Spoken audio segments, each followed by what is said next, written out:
Olá, boa tarde, bem-vindo à nossa cozinha do Atual. Vamos fazer um rocambole bem econômico e muito saboroso, porque nós vamos utilizar fubá na massa. Vamos lá? Ingredientes: cavalo preto na nossa bancada e eu já tenho um recheio prontinho, porque o recheio você pode usar da sua preferência. Aqui eu fiz como se fosse uma carne moída com toque mexicano. Por que mexicano? Você pode dar uma apimentada. Eu usei carne moída de primeira e pimentões verde e vermelho. Chegando um pouquinho mais perto, olha só, nós percebemos uma cremosidade. Eu coloquei também um pouquinho de páprica picante, olha só que delícia. A páprica picante acendeu ainda mais o gostinho do pimentão, mas você pode usar o recheio da sua preferência. Com a ajuda da batedeira, nós vamos bater as claras em neve, deixar assim naquele ponto de suspiro, quando você vira a travessa e ela não cai. Então vamos bater por um bom tempo, pedindo passe de mágica. Assim que estiver com as claras batidas, nós vamos misturar as gemas uma a uma e também o leite. Vamos bater as claras primeiro. Olha como fica uma espuma bem densa, bem cremosa. E agora nós misturamos o leite integral. Aí ela vai acabar murchando um pouquinho com o leite. Feito isso, sal, a quantidade para equilibrar a nossa massa. E vamos misturar o fubá. E nós vamos também misturar a farinha de trigo. Eu gosto de misturar antes o fermento, a farinha, para ficar bem misturadinho. Se você quiser usar a farinha já com fermento, pode utilizar, não tem problema nenhum e até facilita o trabalho, já vem de uma forma bem equilibrada. Então vamos acrescentar aqui aos pouquinhos. O forno já está pré-aquecido, 180 graus, e você vai deixar preparado também uma forma untada com manteiga. Depois de untar, você coloque papel manteiga por cima e depois coloque um pouquinho mais de manteiga por cima do papel manteiga. É bastante manteiga, mas é para que fique depois fácil de soltar a nossa massa.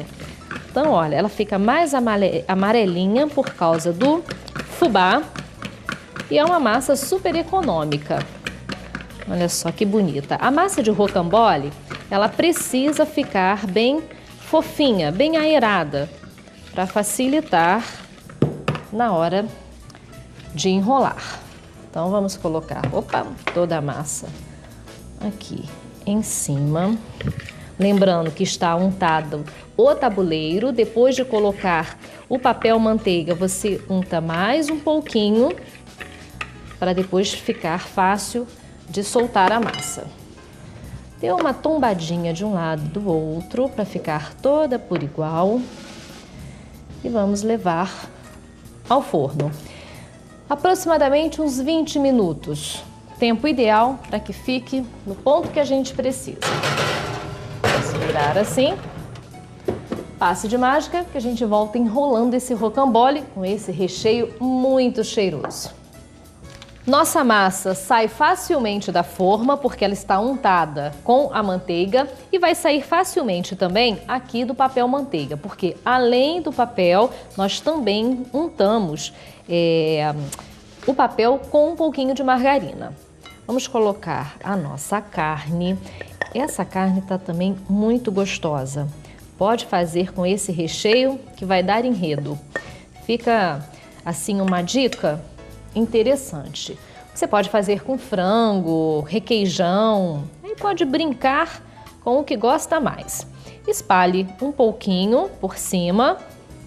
Não coloque muito recheio, porque senão fica difícil depois de enrolar.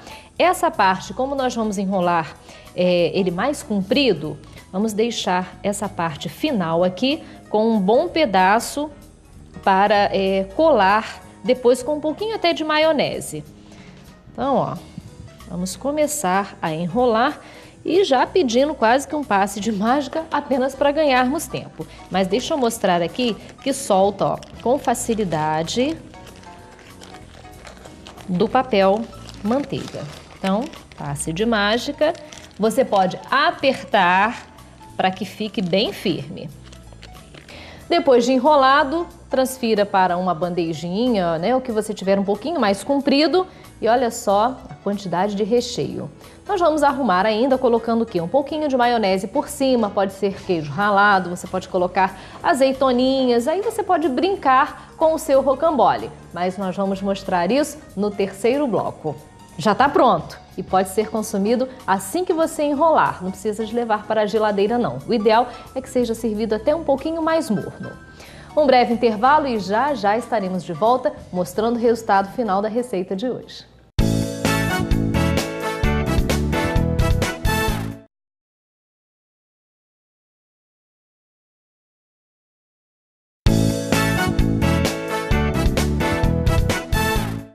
Nosso programa está de volta e hoje nós vamos falar de uma situação tanto quanto inusitada. Quando a gente faz a nossa receita aqui no programa e eu falo que a foto vai estar, por exemplo, na internet, com os ingredientes, o modo de preparo, eu estou mostrando a foto do prato e aquilo que a gente acabou de fazer aqui no programa, não é mesmo? Pois é, gente. E quando você vai a um restaurante e que a foto tá linda, tá maravilhosa, aí você pede o prato, na hora que você olha, não é bem aquilo que estava na foto.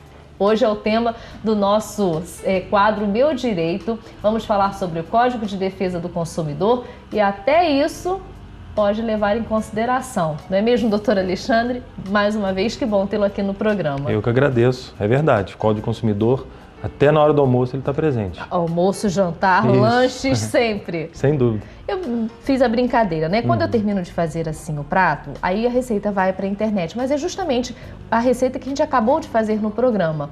Quer dizer, aquilo que eu preparei, eu costumo falar em casa. Se eu fiz, você faz também. Mas é justamente aquilo que a gente acabou de preparar. Isso é importante, você ser verdadeiro. Exatamente. Com o seu cliente, no caso, com o nosso telespectador. Sem dúvida. É o princípio básico da relação de consumo, que eu considero que é um dos princípios mais latentes, mais evidentes que o Código quer trazer, que é o princípio da informação clara e precisa. Sim. Então, se você entra num restaurante motivado por aquele prato, por aquela imagem, e se aquela imagem que lhe foi vendida como proposta, porque a imagem nada mais é do que uma proposta, Sim. Foi vendida pela proposta, e o produto final daquele serviço que você contratou vai ser muito diferente daquilo que você teve como proposta, vai ter havido aí uma falha na informação. Ela não foi clara ou precisa. E né? Tem muitas falhas nessas informações. Vamos começar até com um pãozinho com manteiga, que lá na foto tá de um jeito, e na hora que ele chega no teu prato, às vezes ele tá queimadinho, às vezes não tem nem manteiga. Existe uma quantidade considerável de falha, sim, porque muitas vezes o desejo de vender um produto, às vezes aquele produto foi feito, aquela imagem foi feita por uma empresa, né, de propaganda, uma empresa especializada, então ela maquiou aquele produto de uma forma que, na verdade, o produto final que é vendido para o consumidor não equivale àquela imagem. Esse é um problema, né? O consumidor vai estar sendo informado inadequadamente. Agora, existem produtos que realmente você pede e vem bonitinho daquele jeito. Isso, depende. Tem um controle de qualidade. Depende muito, assim, da forma com que o produto é apresentado, né? É comum os restaurantes usarem imagens dos alimentos, mas o cardápio, ele consta apenas informações do produto. Sim. Aí tudo bem, aquelas imagens também, o consumidor tem que ter o bom senso de entender que são imagens meramente ilustrativas, né? Outros produtos fazem isso, né? Imagem meramente ilustrativa. Isso não é problema, não quer dizer que o restaurante, a lanchonete não vai poder usar um produto melhorado, a padaria não vai poder usar um produto melhorado, bonito, uma foto bem feita, pode, mas o que não pode é de forma que o consumidor seja enganado achando que é aquele produto que ele vai comprar. Isso que não pode. Quando você pede, no caso, esse prato, né, essa foto, você quer receber justamente aquilo ali. E se não receber? Aí houve uma falha na prestação de serviços, né? O consumidor vai poder exigir a adequação da proposta ao serviço que está sendo prestado a ele. Às vezes tem um banner na porta, alguma coisa assim, tem que estar daquele jeitinho. Algumas empresas de fast food fazem isso. Elas apresentam um prato, botam o número 1, número 2, número 3, número 4. Sim. Aí você vê lá uma certa quantidade de arroz, uma certa quantidade de carne, um bifão grande quase no prato inteiro. Quando você compra o bifinho pequenininho. Então, essa informação, ele está sendo ali, não está sendo clara e precisa. Lembrando que não são todos que fazem isso, pelo contrário, alguns têm aquela preocupação em colocou a foto porque quer o cliente sempre de volta. Isso é muito importante a gente ressaltar. Agora, a grande maioria não tem feito dessa forma. Não existe uma falha muito grande, não por deixar de prestar o serviço que ele sempre prestou, mas por apresentá-lo de forma inadequada, né? E aí, como é que você faz para, quando você não gosta do serviço, aí você vai ao Procon reclamar, eu comprei essa foto aqui para comer e não veio nada disso. Isso é uma coisa que na prática não funciona muito, porque se você foi no restaurante e você não gostou, você vai para outro restaurante. Exato. Então é uma preocupação que, no meu entendimento, cabe mais ao fornecedor do que ao consumidor, né? Porque qual é a preocupação do fornecedor? Que o seu consumidor vote.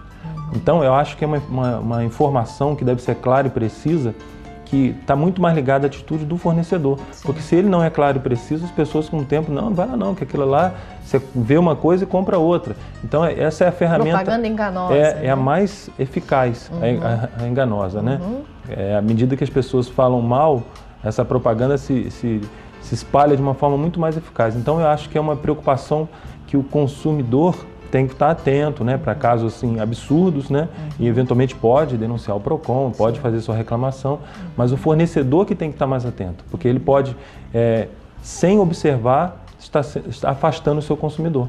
Né? Então, o ideal é que aquilo que seja mostrado realmente seja servido para que aquele consumidor volte o mais rápido possível, volte até para o jantar. Exatamente, ainda mais que a gente está falando de alimentação, Sim. né? Então, a rotina, o cotidiano que vai manter o cliente. E principalmente essa questão dos produtos frescos, tudo aquilo que é mostrado nas fotos e também na publicidade, de uma forma geral, você chegar e realmente ter aqueles produtos fresquinhos, ter aquilo à sua disposição e te satisfazer. Exatamente. Agora, uma outra situação é preço, né? Quantidade e preço. Porque na foto tem uma quantidade e na hora de ser servido, aí você paga aquele preço que está na foto, mas não paga pela quantidade que está na foto. A porção da foto tem 20 pastéis, a porção da mesa tem 6, né?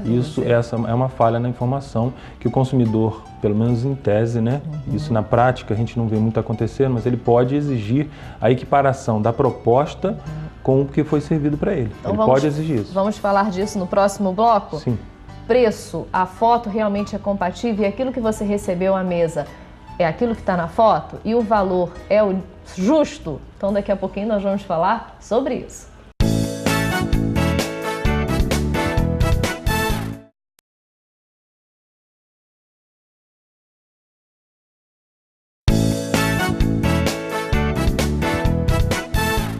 O Atual está de volta com o resultado da receita de hoje. Nosso delicioso rocambole de fubá com um recheio de carne moída muito suculento. Já está na mesa. Eu vou dar uma dica para você em casa. Eu acho que o meu ficou um pouquinho mais no forno do que deveria. Então, em casa, coloque entre 15 e 20 minutos no máximo, de acordo com o seu fogo. Senão, ele pode quebrar. O ideal é que a massa fique um pouquinho mais esponjosa. Na hora de decorar, você pode colocar maionese e como nós fizemos com um recheio meio parecido com cachorro quente, nós colocamos ketchup e mostarda por cima. Mas está uma delícia, pode fazer que dá super certo. E entre no nosso site, que é o atual.tv.br. Lá você encontra tudo o que precisa para fazer todas as nossas receitas. E não para por aqui, o Atual tem mais para você. Voltamos com o quadro Meu Direito, que hoje está abordando a questão dos restaurantes, dos fast foods, as empresas que fazem aqueles pratos bonitos, pelo menos nas fotografias, e na hora de servir não é bem aquilo que a gente imaginava.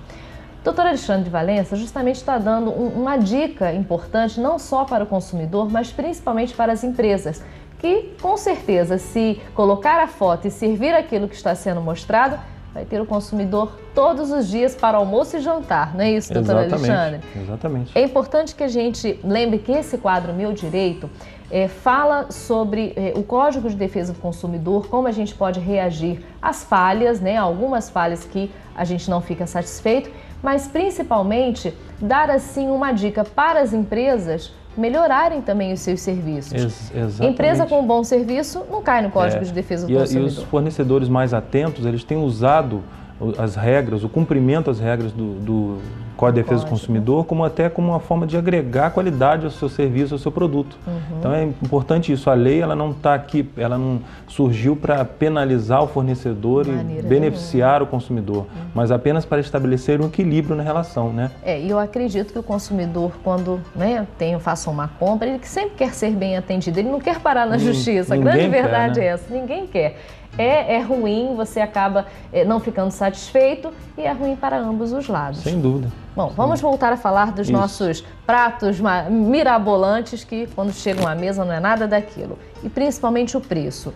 Quantidade, a gente pode reclamar quando você pede uma porção, aí na foto tá assim, 12 pastéis, como a gente falou no bloco anterior, aí na hora que chega tem meia dúzia. E assim, aquele pastézinho sem graça, pastelzinho pequenininho. Pequenininho, foi diminuindo, mas o preço é o mesmo da foto.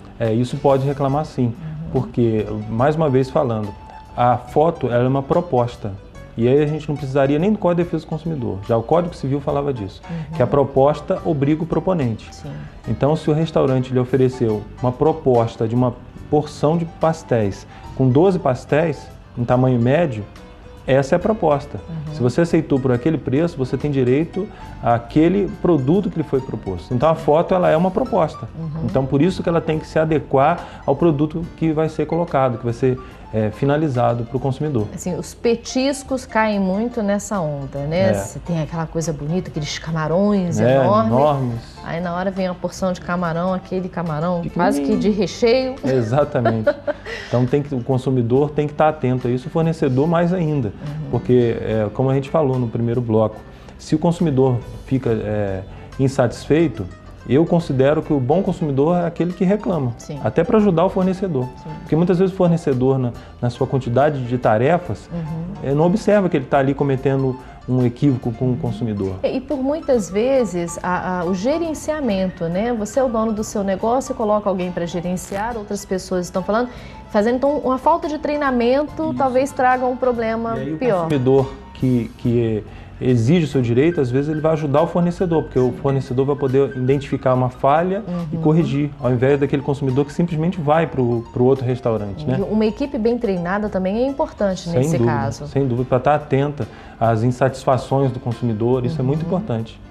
As boas empresas têm atentado para isso. Com certeza. Agora, se de tudo não ficar satisfeito, tem como ir primeiro ao PROCON. Vamos explicar até para as pessoas em casa que o PROCON existe para não chegar à justiça. Exatamente. É uma tentativa no âmbito administrativo de solucionar. Né? E aí, como você chega no PROCON para reclamar isso? Pedi um prato, não veio aquilo que eu pedi. É exatamente isso que você vai falar. Você vai falar, eu fui lá, a proposta era de tanto, ou então o garçom me falou, às vezes não é só pela foto, pela informação, o garçom me falou que dava para 4 pessoas e não deu nem para 2.